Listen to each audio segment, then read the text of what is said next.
Le Sahara oriental de nouveau dans l'actualité, la frontière de l'arbitraire.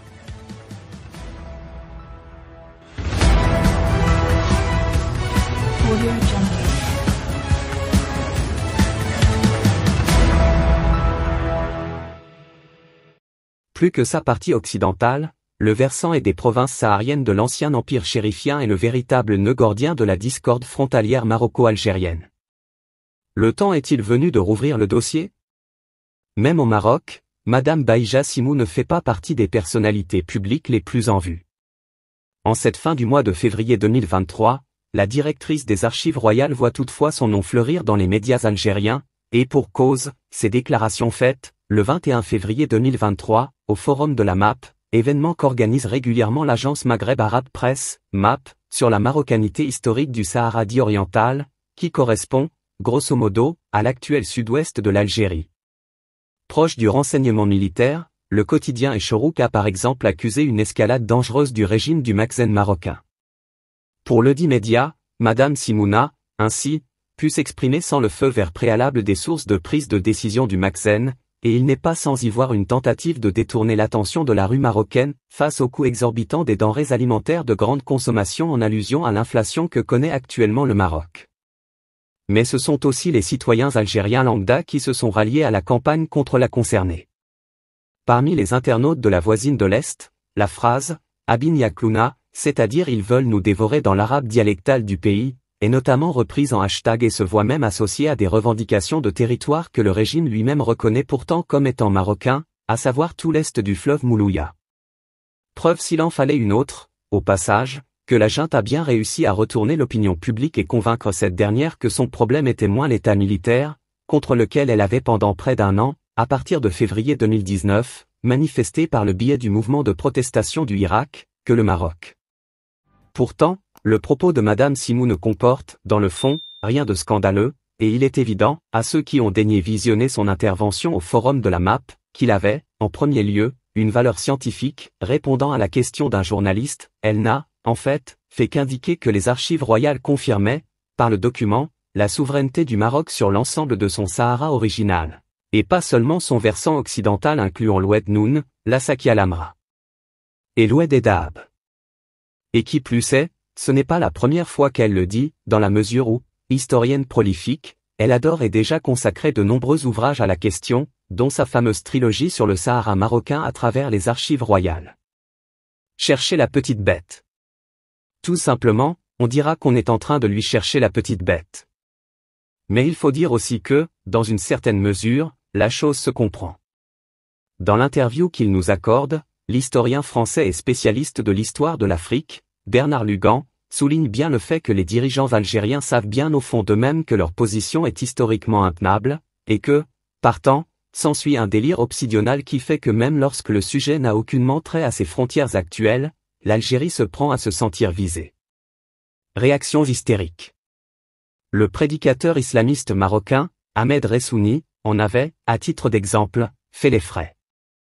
S'exprimant, le 15 août 2022, sur la chaîne algérienne Aouras TV, il avait déclaré que les Marocains seraient prêts, si le roi Mohamed VI leur demande, de franchir la frontière maroco-algérienne et d'aller jusqu'à Tindouf, à l'évidence, dans son esprit, pour en découdre avec le mouvement séparatiste du Front Polisario, qui justement stationne dans la région du même nom, plutôt que pour récupérer cette dernière, dont les historiens savent que les pachas prêtaient encore jusqu'en juin 1953.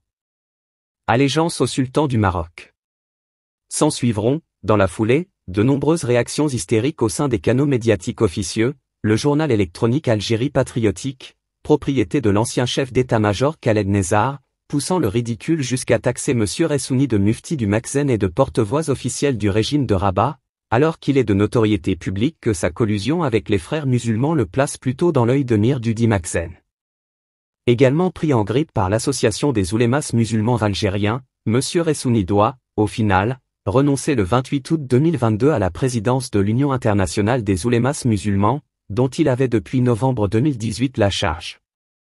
À vrai dire, les seules véritables revendications exprimées au cours des récentes années au Maroc à l'égard du Sahara oriental sont celles de M. Hamid Chabat du temps où il occupait encore le poste de secrétaire général du parti de l'Istiklal, ce qui ne saurait, in fine, surprendre étant donné que le doyen des partis politiques nationaux a, depuis l'époque de son ancien chef et fondateur Alal El-Fassi, toujours été à l'avant-garde du combat pour le parachèvement de l'intégrité territoriale nationale. M. Chabat allait, ainsi, à plusieurs reprises, à partir de mai 2013, demander la rétrocession de Tindouf mais aussi, nommément, les localités de Béchar, Assi Beda et Kenatsa. Toutefois, les autorités interdiront, en septembre 2014, le sit-in qu'ils souhaitent, dans cette optique, organisé au niveau du poste frontière de Zoujbgal, comme quoi, le Maroc officiel continue, depuis un peu plus d'un demi-siècle désormais, de maintenir un profil plutôt bas en la matière. L'appartenance historique. Dans cela, a-t-il, toutefois, raison? S'il serait aventureux de prétendre à la compréhension de la rationalité de l'État marocain, le fait est qu'il semble que son calcul soit le suivant, sacrifier, oui, des territoires dont l'appartenance historique au Maroc ne peut souffrir le moindre doute, mais pour mieux, par ailleurs, entériner la récupération de la partie du Sahara marocain anciennement colonisée par l'Espagne, celle que revendique le Polisario, et aussi, éventuellement, reprendre les présides que continue d'occuper la voisine du Nord, à commencer par les villes de Ceuta et Melilla.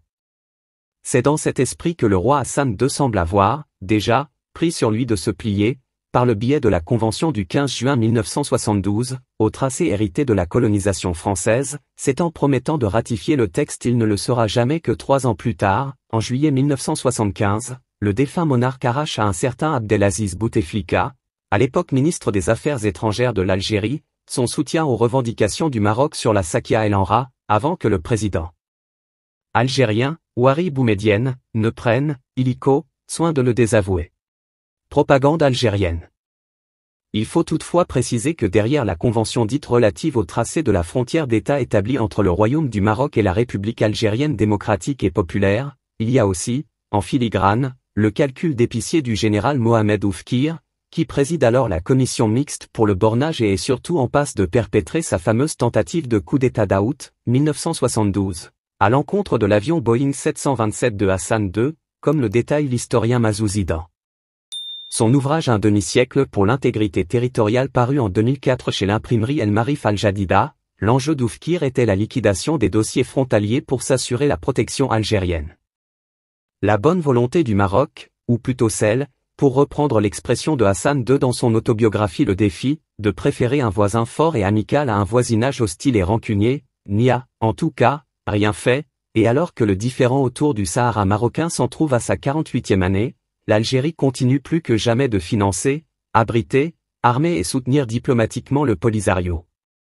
Pire, même en ce qui concerne le tracé, objet de la Convention de 1972, l'Algérie ne s'embarrasse plus à le violer, comme l'avait éloquemment illustré l'affaire de la Palmeraie d'El Arja en mars 2021. En même temps que celle-ci se voyait annexée sans que le Maroc n'y dise rien, de crainte sans doute d'apporter une eau malvenue au moulin de la propagande algérienne faisant du royaume un pays expansionniste un comble, la Convention de coopération pour la mise en valeur de Garage Bilette, qui prévoit une exploitation commune de 7 mines situées à la frontière maroco-algérienne, se voyait totalement jetée aux orties avec les accords exclusifs passés avec un consortium d'entreprises chinoises. La Convention de coopération pour la mise en valeur de la mine de Garage Bilette est bel et bien tombée en caducité pour des raisons à la fois juridiques et politiques, prétextait, sous le sceau de l'anonymat, un ancien ambassadeur algérien dans des déclarations accordées à Algérie patriotique. Finalement, le moment n'est-il pas venu de, littéralement, rebattre les cartes? En lieu et place d'une soi-disant conférence internationale sur le Sahara marocain dans son acception se limitant à la Sakia El Amra et l'Oued El Dahab, comme l'Y avait appelé un collectif d'universitaires dans le quotidien français Le Monde le 16 février 2023, n'en faudrait-il pas plutôt une sur la partie dont la souveraineté est foncièrement la plus contestable dans ce Sahara puisqu'elle implique 2 États reconnus plutôt qu'un pseudo-peuple sahraoui dont la majeure partie voit déjà les institutions marocaines permettre son autodétermination? Après tout, la Convention de 1972 n'a jamais été ratifiée par le Maroc, elle a, certes, fait l'objet d'une publication en juin 1992 dans le bulletin officiel, mais celle-ci n'a aucune valeur juridique du fait que le Parlement n'a, à aucun moment, été saisi. Et c'est d'ailleurs la raison pour laquelle à ce jour aucun instrument de ratification n'a été déposé auprès de l'Organisation des Nations Unies. Naturellement, L'objectif d'une telle remise à plat ne serait pas tant de chercher à recréer le grand Maroc auquel aspirait M. El Fassi, entreprise à tout le moins saugrenue, au moment présent, mais de repartir sur les bases d'un voisinage plus sain, comme c'est d'ailleurs le cas avec la Mauritanie voisine au sud. Car après près de 60 ans de tension, il faut à un moment accepter de se rendre à l'évidence que le ver est dans le fruit. Avec l'invasion de l'Ukraine en cours depuis fin février 2022, d'aucuns voudront bien évidemment s'aventurer à faire des comparaisons de mauvais aloi et avoir dans toute demande revendicative du Maroc un avatar de la forfaiture russe, mais au vrai, il ne peut somme toute s'agir que d'une contestation légitime des relents d'un ordre juridique fondamentalement colonial. Avec un tel régime en place en Algérie, on peut toutefois croire que la justice historique est loin d'être pour demain.